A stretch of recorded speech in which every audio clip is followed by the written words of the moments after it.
So welcome everybody to tonight. Tonight we're going to hear Janet Leese, who's a member of the lay community of St. Benedict and has been since 2017. She's a retired minister of the United Reformed Church and has a PhD. So she's in fact Reverend Dr. Janet Leese, and is an expert in speech and language therapy, as well as language disorders. I was looking at the list of books and articles she's written. Very, very impressive. She's also a prolific religious author, and I counted the number of books, 13 published by Wild Goose, which is the Iona community, with some wonderful titles. She's an inspirational person, and we're absolutely delighted to have her speak tonight. And she's going to talk about her pilgrimage from Land's End to John O'Groats, supported by her wonderful husband, Bob. And I just remind us that she used it to raise funds for the lay community. And she kick-started our fundraising for young people. And I think we all feel really grateful for that. It was inspirational what she did. So tonight we're going to hear from Janet all about it. So Janet, we look for, oh yes, and here's the book. Hold it up if you've got it. That's it. This is Janet's book, Oh, Come Wind, Come Weather. We're going to hear all about that now. now, good. Hello, in case you're not sure, I am Janet Lees. And it's lovely to see you all again, and some of you for the first time. So, win-win. Here I am in my little house in Derbyshire. I'm just back from a trip to Devon, where I have been walking. And so far this year, I have managed to walk 785 miles. Wow. I know. It's impressive, isn't it? Especially when I've got such short legs. Anyway, I'm actually going to speak for a little time about my book because I go on about it a lot. It was published in June and it's called Come Wind, Come Weather. And as Adam already pointed out, it's published by Wild Goose Publications, which is the publishing arm of the Iona community, which is based in Glasgow. And I'm fortunate that they have generously published books of mine before, and also downloads. You can get an ebook if you prefer. So you just go to ionabooks.com and there you see them all laid out and you can choose what you like. At the moment, there's very much a resurgence of interest in pilgrimage. And if you go to their website, you'll see some evidence of this because they got quite a lot of books on pilgrimage there. I'm also a member of the British Pilgrimage Trust, which has been growing over the last few years, particularly since the lockdown. And that organisation seeks to promote pilgrimage in the British Isles. And, well, my book is about a pilgrimage the length of Britain. It's a walk. Well, you know, it could be done other ways too, but I did walk it. From Land's End in the southwest to John O'Groats in the northeast of Scotland. And that's generally known as the end-to-end, sometimes abbreviated to Le Jog, Land's End, John O'Groats. Now, if you prefer to walk downhill, you can do it in the other direction, but we have always walked uphill. And I say we have always walked uphill, I mean my entire family. There's just the three of us. The first person to walk it in 2003 was my husband, Bob Warwicker, also a Reverend Doctor, in case you're at all interested in these things. And he was doing it as part of his ministerial sabbatical from his ministry, which was then in the workplace chaplaincy of South Yorkshire with the United Reformed Church. And he walked in order to sort of kind of understand the way in which working places and ideas about working and so on were changing in that first part of the 21st century. And then our daughter Hannah was 9 years old at that time. And we didn't know it, but she decided that she was going to walk the end to end herself one day. And so she did. She was 18 when she did it. And she just finished her A-levels and was just waiting to go to Cambridge. And she walked over the summer of 2012 as a sort of gap walk. And we accompanied her, of course, as she'd accompanied Bob. And then that only left me, who hadn't walked it. Now, by this time, I was a school chaplain in Wakefield in West Yorkshire. And I was getting towards that age when retirement seemed a good idea. I mean, I say it seemed a good idea, of course, to everybody except the Tory government, who decided I couldn't have my pension until I was 66. Anyway, I'll move on from there and say that I'll eventually get that next month. So I retired in the January of 2019 and began my walk at Land's End in the April. Now, it was Hannah who said that my walk was a pilgrimage, like a pilgrimage, she said. And I was certainly looking out for those holy places and holy spaces and examples of holy service and experiences of Holy Communion as I walked along. And as Adam mentioned, I also was very kindly sponsored by some LCSBers, and that was a big motivator. I was also accompanied by some of whom are here online tonight.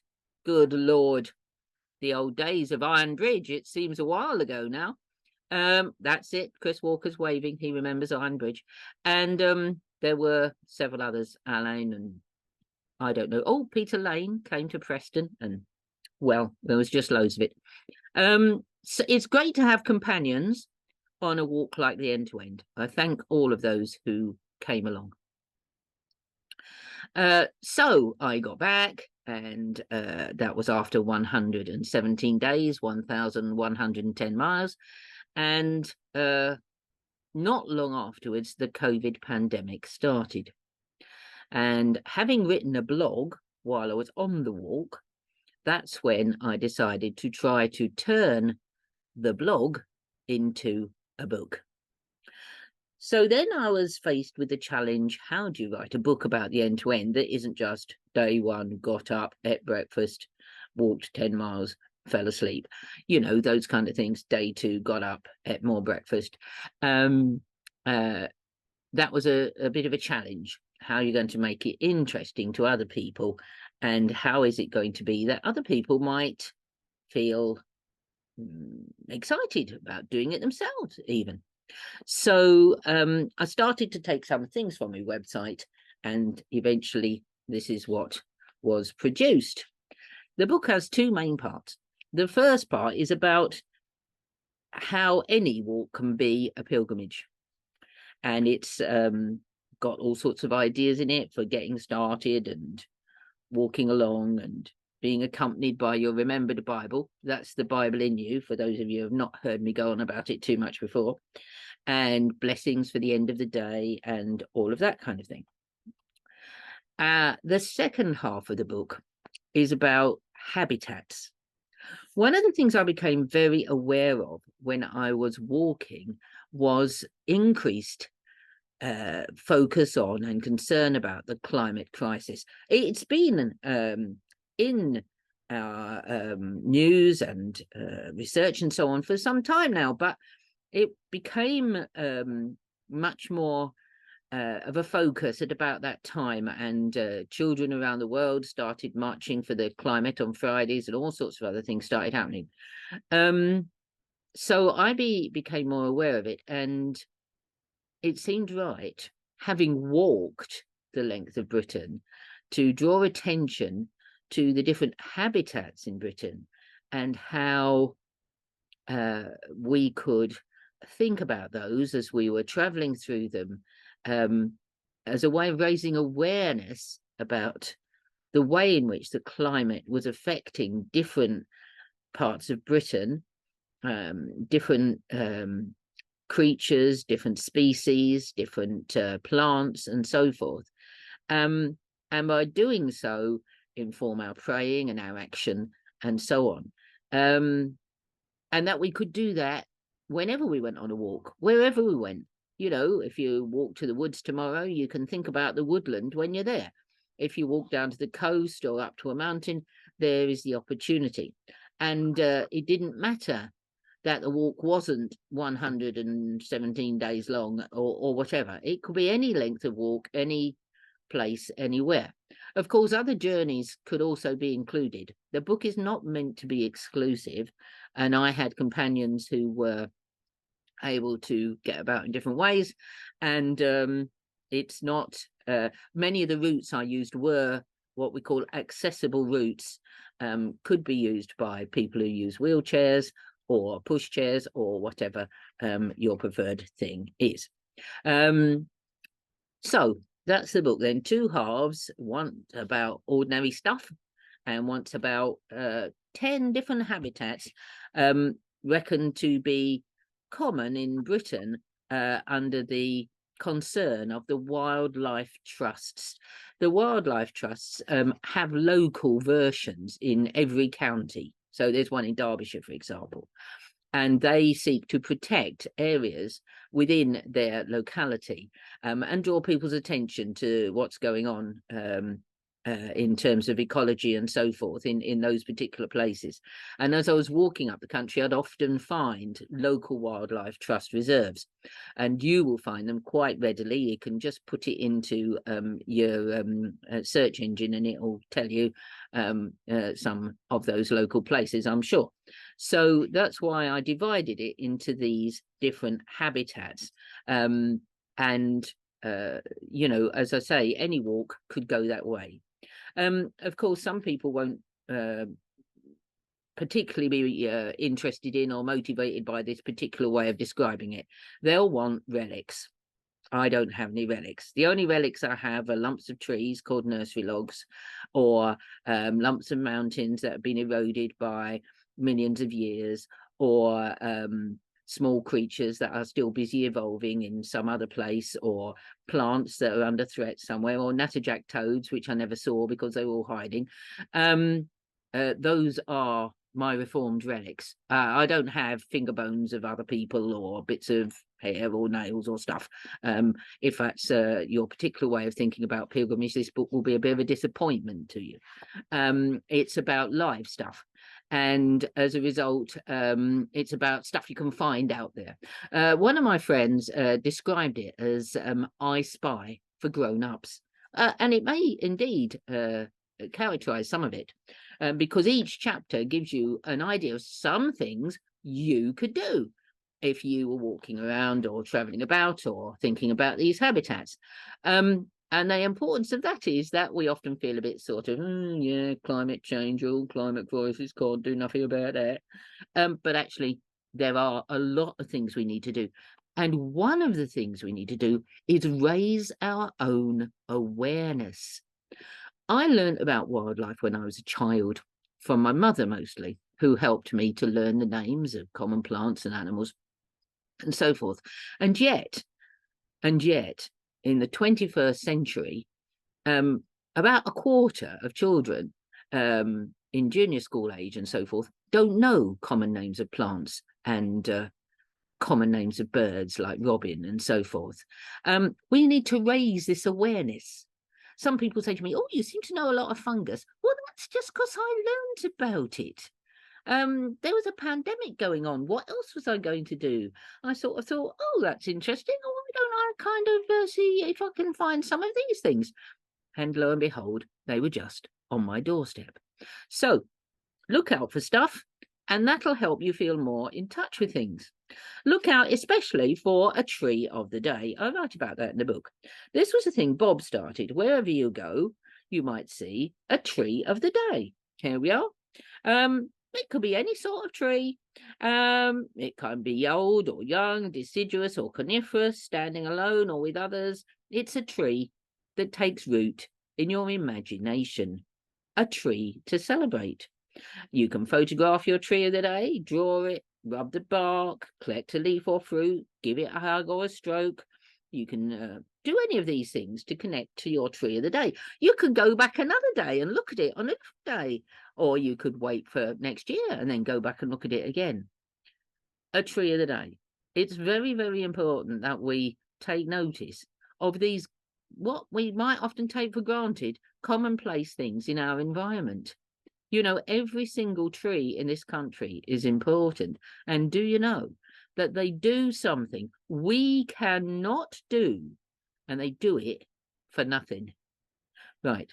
So if you can work that out, I'm afraid there isn't a prize at the end of this talk, but I'm hoping you'll be still paying attention by then anyway. Now, there's all sorts of stuff in the book. It's mostly about ramblings, and there's no one better at the rambling than me. You can read a little something and find out about a place, which hopefully might just spark off a bit of interest, or you'll think, oh, there's one of those near me, or, you know, something like that.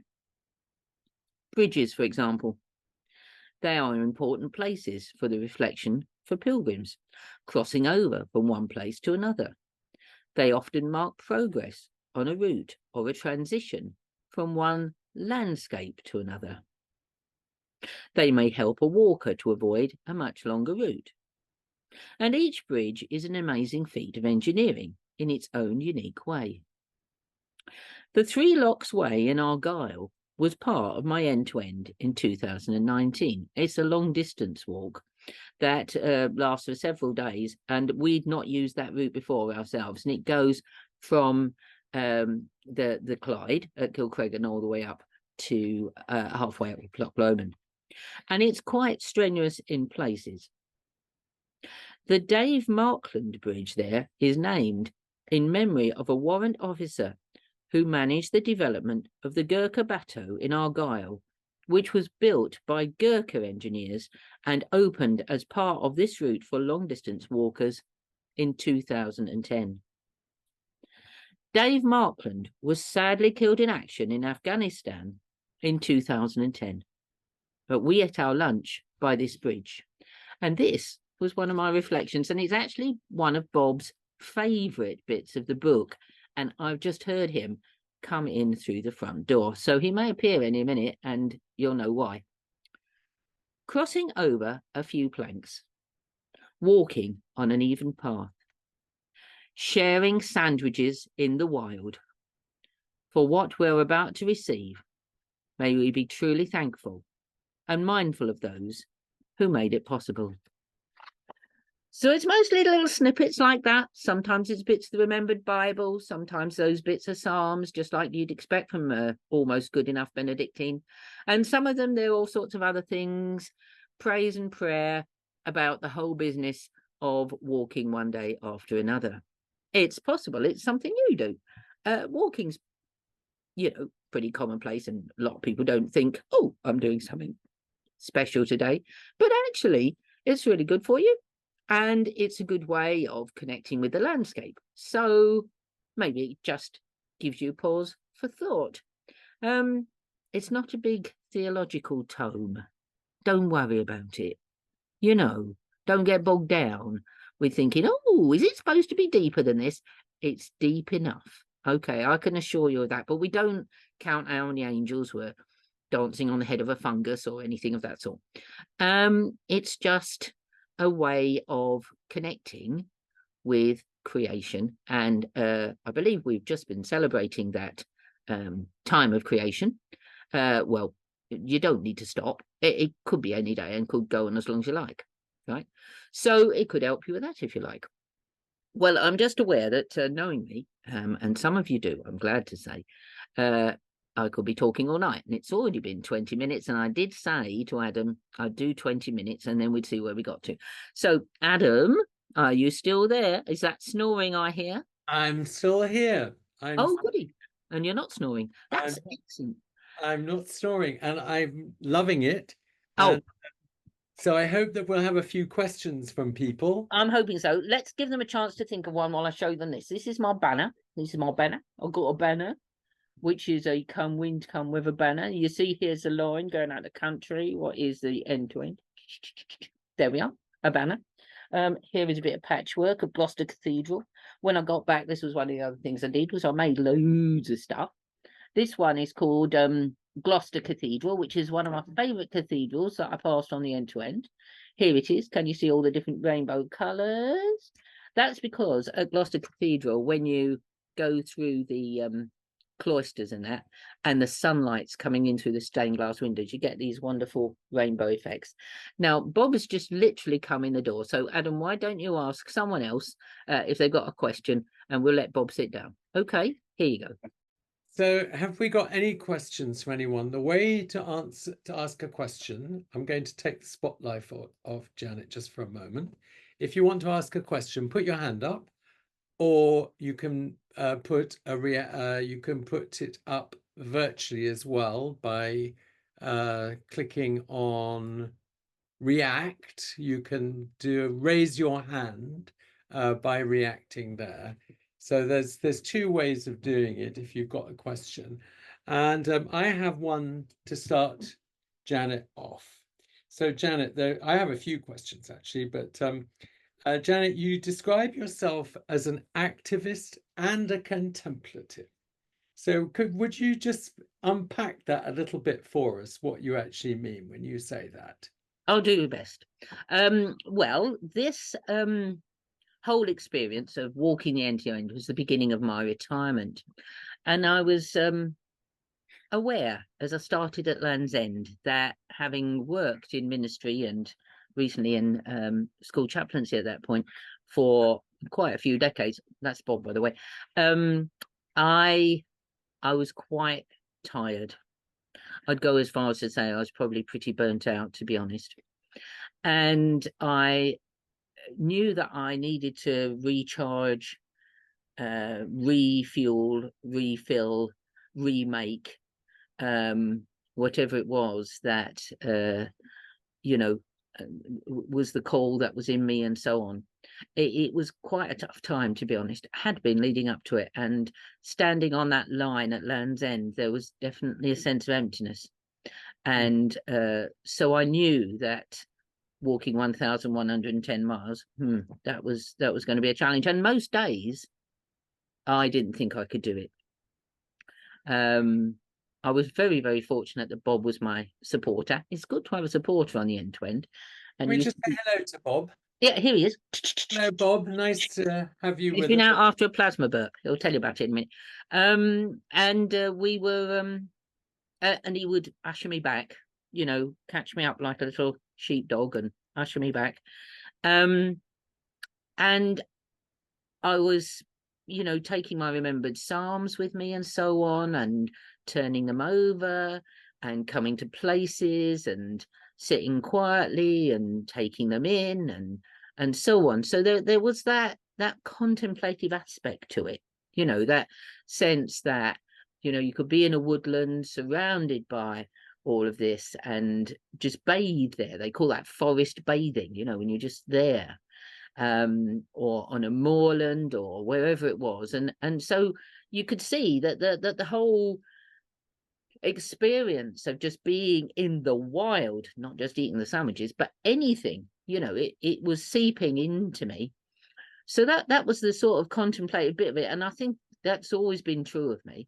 I am absolutely convinced of that.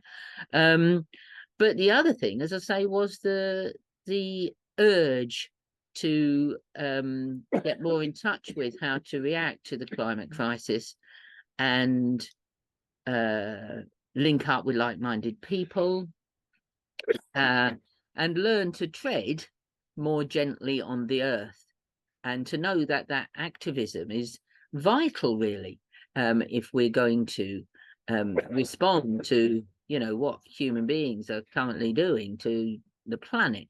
And I think that activism is vital at the moment, but I also think it's very demanding. It wears you down. It's a struggle, and you've got resources from others in you, the world around you, and it's this balance of taking those and remaking at the same time as now I'm ready to respond. Does that make sense at all, Adam dear? Yeah, so would you say that starting off, as you said, on empty, would Yeah. you say that by the end you had filled up? Would you say that it had really helped you to sort of Oh, recover life? undoubtedly helped me. I think I regained some balance. I think that's what I'd say about it. Yeah. And I'd say that process, now I've been retired 5 years. I think it's still a bit of an ongoing thing, to be honest. We talk about it quite often because Bob's also retired from ministry, of course. And it is an ongoing thing. Yeah. And, you know, new things come up. Take for example, the situation in the Middle East and the connections we have to that through people we know, through the news, through organizations we support like Embrace and so on, and Christian Aid. You need that balance there again, don't you? So it's always changing. There's a new challenge to come towards you as you tread gently on the earth, you know. And I think the thing about changing from active paid ministry, which I was doing before, to this interesting patchwork of, you know, things that include the writing and the holy service and the other things is a work in progress. So I would say that all of it has changed me enormously, and your good selves have played a part in that. And I would say that I'm mindful that, you know, it's an ongoing thing, that I'm still, I'm still there. And I'm conscious, Janet, that we have one or two people who are on this call today. Yeah. Also done some really big pilgrimages. Oh, good. I can think of people who've done the Camino, who are on this call today. And I do meet that quite a lot. People who've done organized pilgrimages, like the Camino. I mean, I often meet people who say to me, "Oh, I've done the Camino," and I would say this is quite different from doing the Camino. You would say that? Well, I would, because it's not organized for a start. It's perfectly chaotic quite a lot of the time. It doesn't have. It has small pilgrim destinations on the way, but there's no throughable at the end of it. Yeah. There is ice cream at the end, and I'm not sure if you get that on a Camino. Well, I mean, I did pick up the most important quote from your book, and I would like to quote it. And there's someone on this call, Gerard, who will appreciate this quote. So, Gerard, one of the things in Janet's book is that ice cream is a substance for lifting the pilgrim spirit. That's true. That is true, isn't it, Gerard? I'm glad you agree with me. And the chap next door was very surprised to find this in the book. He's a young person of 17. And he said to his mum, he couldn't believe it when I said that the most ice creams I'd eaten in one day was 5. Right. That's good. And it's good, isn't it? It's a good number, 5 ice creams in a day, don't you think? And I said, look, you forget, the thing about ice cream is this: when you eat it and it gets into your tummy, it melts. Correct. There you are, you see. So you can have another one, can't you? Yeah. But in next May, I'm doing the Camino next year, May. Are you? That's fantastic.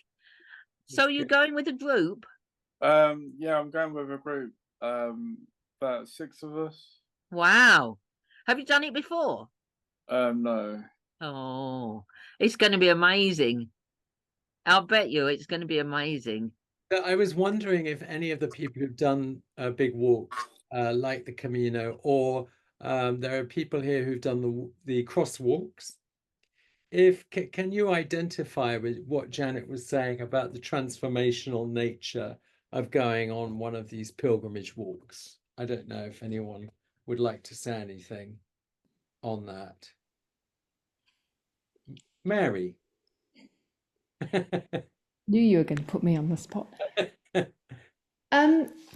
So I walked the Camino Santiago, I don't know, 3-4 years ago, was it? And not in an organised fashion, so just very much independently, because that's what I wanted to do. I didn't want to walk as part of a group, and I'm not knocking people who do, but for me it was about an individual journey. Yeah. And actually what I liked about doing it on my own was that you met people on the way and you talked in a way that I probably wouldn't have done if I was walking with a friend or with a group, because then you're self-sufficient. Yeah. In terms of transformational, I think it probably is, Adam, but not at the time for me. I think there are things that live with you, and little experiences and encounters along the way. I remember the day I left Saint-Jean-Pied-de-Port, and I knew I was walking for 6 weeks. And I walked out in the midst and I said, right, Mary, you've got 6 weeks. You've not got to sort out your whole life today. Just leave it, because you all know what I'm like. If something needs doing, it needs doing sort of now. And then about, I don't know, 4 weeks in, I thought, Mary, maybe you need to start thinking about sorting out your life, because you're 4 weeks in now and there's only 2 weeks to go. But I didn't, so there you go. So yeah, there you go. I think it's about encounter and about people and about space and about time for reflection. And it's that still small breeze, I suppose, rather than the earthquake and fire. Yeah, that's an interesting way of putting it. I think those are, sorting out your life and remaking your life for me. Because like I said, most days I'd think I wouldn't get to the end that day. I mean, some days more obviously than others, especially if it was uphill and there wasn't much ice cream. But it's not finished now. I'm talking to you about it today, and it's still an ongoing thing. And, I was in Devon for the last 3 weeks, and I was walking again, and there's something about the ongoing nature of it, I think, that means that the sorting it out is there's always stuff to be sorted out. I'm a bit gutted you didn't come and visit me in Devon, Janet. Oh, I'm sorry, I didn't know you were in Devon. That's probably why I didn't do it. We were visiting Bob's family. I blame him. Don't do that again, okay? All right then, fair enough. We're supposed to be coming next year. We'll let you know. Yeah. And certainly for me, Janet, it resonates, this idea of the transformational element of it, because I walked to Rome, as you know, which actually is about the same distance as Land's End to John O'Groats, 1,200 miles. Right. And the thing that I learned, we left with £200, and we survived on that for 2.5 years. But we lived off of Providence, and this was the incredible thing. We just knocked on the door of people and said, can we spend the night here? We're on our way to Rome. There was a thurable at the end of it, by the way. Okay. I'll let you off. But any case, there was that sense of of a different way of living. Yeah. We didn't limit ourselves to £200. Although I don't know how much it costs, though we tried not to spend a huge amount of money. Tried not to think about it. Yeah, well, that wasn't the most important thing about it. But I was very struck how generous people were. I mean, day 3, for example, I had to leave St. Michael's Bay on day 3 and start to walk inland. And it was a bit of an anticlimax, because I love the sea, and, you're going into Cornwall and there's quite a lot of it, and you're still several hundred miles off Gloucester, which is the first sort of leg, if you see what I mean, up that bit of the peninsula. And I went into a small shop, because I do try to go into the little shops to sort of have a chat and find out what's going on locally and stuff, listen to people, read the notices, that kind of thing. And the owner of the shop offered me a free pan au chocolat. And she said, would you like a pan au chocolat? And that was the beginning of the sort of free stuff. Yeah. You know, wherever you go, people will offer you things. Yeah. And Bob would vouch for that. Wasn't there a man with some fudge on a In Caithness, yes, the Caithness fudge. Yeah. So, you know, we're very aware of the generosity of people as you go along, which makes a huge contribution to you know, you getting there and what you said about keeping you going. Yeah. And where did you stay every night? Did you have a tent with you, or did you stay in hostel? Well, that varied. We mostly stayed in sort of reasonably cheap accommodation, like a youth hostel or a caravan or something. We didn't in the end take Bambi because Bambi had broken down, and Bambi didn't get fixed till we got back. So it was a bit risky. But on the middle bit between Gloucester and up to Lancashire, we did hire another van called Rambo Bambo. Now, Rambo Bambo was one of those posh sort of red VW type vans, not the homely little Bambis, you know, who's 37 years old. This is the one everybody else covets. They see it and they say, oh, that's a nice van. I have to say, it's not a patch on Bambi in my view, but we did use that in the middle because it was nice and flexible. But in lots of other places, we just went with whatever was there. We did a lot of this thing called glamping, which is great fun because that's camping without lots of hassle because you don't have leaks in your tent and all that kind of thing, you know. Yeah, the odd youth hostel or, you know, whatever there was, we did it. Right. So can I ask, has anyone else got a question or an observation that they'd like to say? Chris and Angela have a question. I can see Chris looking as though he's about to In the chat. There's one in Hello, the chat. Chris. Yes, Janet and Bob, we had a lovely time with you at Ironbridge on that day. That's right. Yeah. And, you may have answered the question. If you had to, would you do it again? Oh yeah, tomorrow. And tomorrow. And if it wasn't that one, which one would you do? Or right. Okay. Well, let's say all good questions, Chris. All good questions. I think once you've got the bug for it, if you're fit enough, it's worth considering how you carry on doing it. And the thing I'd say about that, and somebody in the village said this about the book, you make it possible. Because a lot of the guidebooks to doing these kind of long distance walks have big long sections, you know, 21 miles for section 2 or something. And you think, oh, right. You know, you'll never manage 21 miles. But you don't have to, right? So plan what's within your capability, within your capacity. And you probably do need to find that out before you start. So I did a few walks like the Cleveland Way and the Hadrian's Wall Path before I started as a sort of warm-up. This is a couple of years before I started. I don't mean the week before I started. And that helped me sort of get the idea that I was looking at between 8 and 10 miles a day, essentially, right? I didn't have a time limit per se on how long it was to take me from Land's End to John O'Groats, so that was good. Whereas a lot of other people might have. But, you know, go back the next year and finish it off. It doesn't matter. You know, it's fine to do that. But I think that having started it, it has provided me with a different rhythm in my life, which I now really appreciate. And even during an ordinary day like today, where I'll do a bit of computery work and a bit of domestic things and so forth, it's still important for me to go out, take my remembered Bible, open my remembered Psalms, look at the landscape, admire the trees of the day, the sheep of the day, etc. Some days I even get ice cream, though not every day, I must say. And then and do my praying outdoors, which has become much more of a thing. I mean, that is definitely a habit I've adopted since the End to End. I almost always do that now. My offices are out there, in that landscape, wherever that is. And most of the time, of course, that's here in Derbyshire.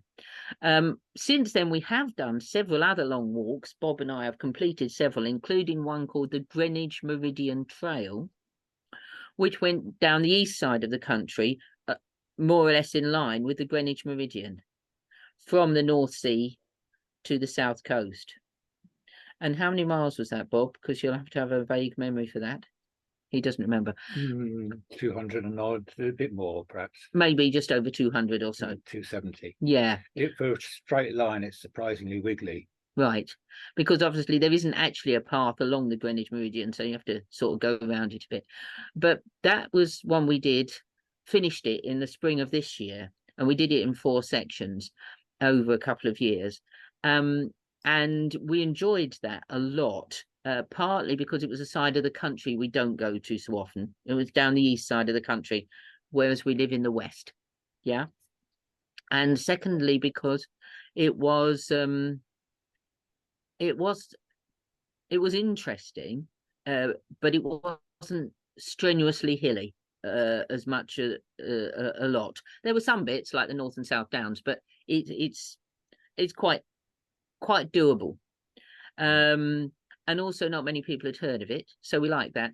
And it was the beginning of our adventures with podcasts. We started doing podcasts for that, which I think managed to gather an audience of about 10 per episode. So you can see they were hugely popular. And we enjoy your early morning prayers very much. Oh, thank you. That's kind. Well, I did some of those while I was wandering along. Good to encourage you to do those. Thank you. And so I don't know that we've chosen another route yet, but we do look out for similarly interesting routes. Anyone else have any comment or question to Janet? Yes, David's got his hand up. I'm speaking as someone who's done several very long walks of 10 days and 19 days and 20 days. In fact, we met the last time I was on a teenage crosswalk, and I wasn't a teenager, I have to say. We had a tea break just north of Hay-on-Wye. We're having our tea break and eating homemade cake and bread and all the rest of it. And we met a St. John O'Groats to Land's End to St. John O'Groats walker. He was spending the day walking with his mother actually at the time. But he was very happy to stop and be fed lots of tea and cake and all that. They are on the whole quite it's a good thing. He was quite astonished to find not only the great supply of the tea and cake, but a group of youngsters, a group of teenagers with a big cross to carry when they continued on their way, which sort of surprised him. And I can't remember the sorts of things that he was saying. But that's all by the by. No, what I was going to ask is, attentive to your environment and the trees and the plants and all the rest of it, were there any sort of landscapes in your walks, whether it's John O'Groats or others, that really thrilled you? And were there any you were sad to leave behind? Oh yes, absolutely. One of our family favourites is Rannoch Moor on the West Highland Way. The West Highland Way was sort of instigated, I think, some 20-25 years ago or more, maybe. And all three of us have done that route now. And crossing Rannoch Moor has always featured highly in that experience, because at first sight it seems a long plateau of, emptiness. But of course, actually, it's not at all. There's so many things to see on the way across Rannoch Moor. And the clouds playing in the sky and so many other things. I mean, it's just brilliant. So I can well understand what you mean. I mean, for me, the other place I really love is on the north side of Loch Fleet. And there's a little woodland there called Balblair Woods, which is a national nature reserve for that area. And when we went with Bob, that was the first time we went there. We saw this thing called the single wintergreen there, which I'd never seen before. And then when I went, it was the end of the summer and it was the lady's tresses, which is the smallest of the British orchids. And I love woodland most of all. I especially love walking in woodland, and to walk all summer through woodland is just amazing. So those would be two things I'd say, both the emptiness and the woodland side of it. That always thrills me to do that. But there were lots of others. I mean, there was walking along. There is a thing called the John O'Groats Trail from Inverness to John O'Groats. They have been researching a thing called the John O'Groats Trail, because that's the most difficult bit in terms of being off road, because all the rest, you know, you can usually find another route. There's a lot of canals on the west side of England. There's, you know, things like the Great Glen Way and so forth in Scotland. But once you get to Inverness, it's, as Bob discovered when he did it, it's up the A9 or what. So both Bob and Hannah walked alongside the A9 up to John O'Groats, and that's a very, very busy road now, right? So I didn't particularly want to do that. And I had heard about this John O'Groats Trail, and I did use a few sections of it, but not the whole thing, because it's also quite wild in places, and you have to wade across streams and watch out for the high tide and all sorts of other stuff. And so I actually went inland after a while and up through Forcinard, which is the flow country, which has just been designated a UNESCO World Heritage Area for its peat blanket bog habitat. And I particularly wanted to go there. But the John O'Groats Trail is certainly really, really good in places. And you're going along the beach at Brora, I think it was, and there's a notice warning you about the nesting terns. And terns are a bird that migrate to Britain to nest every spring, and there's various species of them, but they come a jolly long way, and they're also extremely territorial. And once they've nested on these exposed coasts and that, they let you know about it, and they don't like it if you should be a walker going to John O'Groats going by without making quite a fuss about it and sending you on your way with a flea in your ear. So there were some just brilliant moments. I have so many. You're just, I mean, in 117 days, my goodness, you're so rich. It's amazing. Wonderful. Thank you so much. Any other questions or comments? Or I saw Rob and Kathy had their hands up, but they seemed to have disappeared. Yeah, did you want Oh, maybe to say, they were asking to be excused. Gerard, did you want to say something, Gerard? It's a question to Bob. He's very good at the camera work. Did you hear me? Hmm? You're very good at the camera work. You're good at the camera work, Gerard says, What? on the videos. Oh, the videos, yeah. Well, I didn't no. He wouldn't think he was that good, Gerard, but I agree with you. He does very well, does Janet knows when I'm going to wobble the camera, and she wobbles along with it. But I do tell you something. Tonight he's been out looking for the aurora borealis. Gerard, you know, the lights in the sky. So if we get any, we'll post some up on our website and you can see them there. I think he must have got a few because he's come back quite. Oh, he has got a few. I'm not sure you're going to be able to see this, but we'll post them up on our website. No, you can't really, unfortunately. So can I say, Janet, that what I really I loved about the book, I loved the way you focused on the different habitats. Oh, good. And I think that it's very creative way of doing it. And it sort of makes you think about walking in a very different way and appreciating. So just for the sake of those who haven't bought your book yet. Which you can get from iownabooks.com. Exactly. No, it's things like coast, mountains and moorland, woodland, wetland and marshes, rivers, agricultural land, gardens and allotments, churchyards, all these different habitats. So my question for you, the one that really struck me that I really thought about and was lovely was the woodland. There's nothing quite like standing under the green cathedral of a canopy of leaves, knowing that the trees are doing something you can't do for free, which in fact you mentioned, but I love that one. So my question for you is this: which is your favorite habitat? It has to be woodland. Yeah. One person who reviewed the book for the Methodist Recorder, there are people out there that read the Methodist Recorder, said he was disappointed some of the habitats were a bit short. He would have liked them to have been longer. And I Right. get his point, but what you don't want is everyone bored to death with your book. Oh, for goodness sake, we're on page 500 and I'm fed up with it. Do you know what I mean? Yeah. But no, for me it's woodland, and around here it's just beautiful. Just at the end of the road, I've taken you there before for prayers. Yeah. You know, there's a little woodland in an old quarry, and I love to go there most days. And there's my little hermit ledge there, and I just love to sit there. The sounds, Yeah.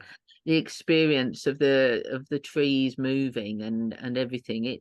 It's quite incredible. But I think, you know, to be honest, we've been on in Devon, we've been on the coast, and I love that too. And of course we don't get that here. There's no coast in Derbyshire, by the way, in case you're not sure. But we do get the moorland. Again, that's beautiful for different reasons. So, but I'd probably have to say the woodland. I think it's also the thing about in England, particularly the way the woodland changes through the year.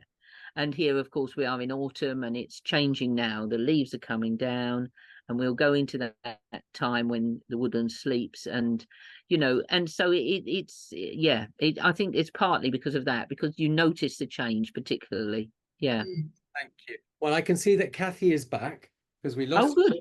lost you, Kathy, for a minute, but I know you've got your hand up. So what's your question, Kathy? It's not really a question. I just wanted to make the point that Rob comes from Boston, and he tells me that the Meridian, the Meridian Walk goes through Boston, and there is That's right, it does. Yeah, we saw it. We were not stumped by it. No. And there is a road called Meridian Road. That's right. There are one or two actually. And new housing estates people have built on the Meridian that they've got, and schools and health centres and all sorts of stuff. Yeah, it's great fun actually. No, we did go through Boston, and the Fens were a very fascinating habitat, which we'd have seen, of course, on the end to end. Yeah. That was part of the reason for going on the east side of the country, because there were things we'd not seen, you see. Yeah, it was really good. I didn't mention the canals, but do go by the canals if you can as well. Not because you need a boat, but because you can walk along the canals very successfully. And it's often not too strenuous. And I liked it because I was off the road. And of course, also, occasionally, someone leaves out a very small deep freeze for Honesty ice cream. No, I'm not joking. You can get Honesty ice cream in deep freezer. You have to pay. Well, you don't have to because nobody notices. But, you know, if you're a Benedictine, you put your money in. And then you take out your ice cream from the Honesty deep freeze. And that was on a canal, believe it or not. So get out there and find where your nearest Honesty deep freeze is. Yeah, thank you, Kathy. That's really kind. I did wonder whether you wanted me to say one of my little blessings at the end, Adam. Are we getting to that point now? I would love you to. And I have one that I really loved, but you choose. Oh yeah, which one's that? I love the one which is "May the waterway refresh you." Ah, well, you say that one, and then I'll do this one about the birds flying home to nest. Go on, you do that one first. Okay. So this is one of the blessings that Janet's put in her book, and I thought it was a lovely that when we were getting to the end, we might sort of bless ourselves and the sharing which we've had in today, which has been wonderful, by the way, Janet. Thank you. That's kind of you. You're a very tolerant bunch of people. Thanks for having us. Well, that's wonderful. You know, when I put us all on gallery and I look at everyone's faces and everyone's smiling a lot of the time. So I think that's a mark of everyone's enjoyment of the evening, just listening to you talking, and it's just wonderful. So thank you so much. Oh, that's kind. Thank you. So this is the blessing that I chose. May the waterway refresh you. May it lull you gently to rest. May the trees shade you, providing a haven from wind and rain. May the green plants entrance you, each one a feast for your senses. May the birds entertain you and the world around you give you strength. May you respond responsibly and with care in partnership with people worldwide. And may God grant all a quiet night and a peaceful end. Thank you. Well, Complin's my favourite office, so that's why you get so many of these little blessing type prayers or versions of the Magnificat, or all sorts of stuff of this sort. At the end of the day, I'm a bit slow to rise, but I love to come to the prayers of the end of the day. And so this is another one, actually. It's on page 31, and I call it The Birds Fly Home. The birds fly home to nest. The bats leave their roost to make the most of the night, for dark and light are both alike to the Creator. Each creature has a place in the cosmos and in God's heart. To each, God grant a quiet night. Amen. Amen. Amen. Well, thanks so much, all of you, and thanks for coming. Henry, have you got your hand up to say something, or is that just you're waving at me? I did have my hand up. Janet, thank you so much. I've really, really enjoyed I've walked with you and enjoyed nature with you and seen how I you know, and it's lovely to see you again. Yeah, absolutely special. And I was just wanting to invite you and Bob and also anyone else to what you were saying about shortening the days. David and I have done that for the crosswalk for the less mobile. yeah, absolutely. So if anyone's interested, do think about joining us for Holy Week, because it would be wonderful. I think that's a great idea, Henry, because we want to make it accessible to everyone, don't we? And that's the best way of doing it. Let's have a different version that everyone can join in. Yeah, lovely. Thank you for telling us that. Just to let everyone know that you're, if you can. Everyone can do their bit. Yeah, thanks. Well, next week at this time, you could be listening to Graham Adams, a good friend of mine, who has written a book called God the Child. And last year we heard him speak about his book Holy Anarchy, and it was wholly brilliant, and has won great commendation from many places. So God the Child, then, what's it all about? Would you like it? Well, why not? Come along next Thursday. Can't be worse than this, can it? So give it a try. Thank you, Janet. Yes, do register if you want to come next week. And God bless, and thank you for coming tonight. Thank you all. Thank you, Janet. Thank you, Janet. God bless. Such a pleasant evening. Thank you so much. Thank you. Good. I'm glad you enjoyed it, Kathleen. That's great. Yes, thank you so much. Glorious. Oh, thank you, dear. Come again, Kathleen. Yes, Thank you. I certainly will. I loved it. Oh, fantastic. Thanks Friendly, so much. Real Benedictine. Oh, well, I'm glad it was good enough to come. Yeah, that's right. Yeah, that's the best way to think about it. Yeah. God bless. God bless all. And Bye-bye. And you're welcome to Compline, which is next door. Cheers then, my dears. Thanks very much, Janet. Bye.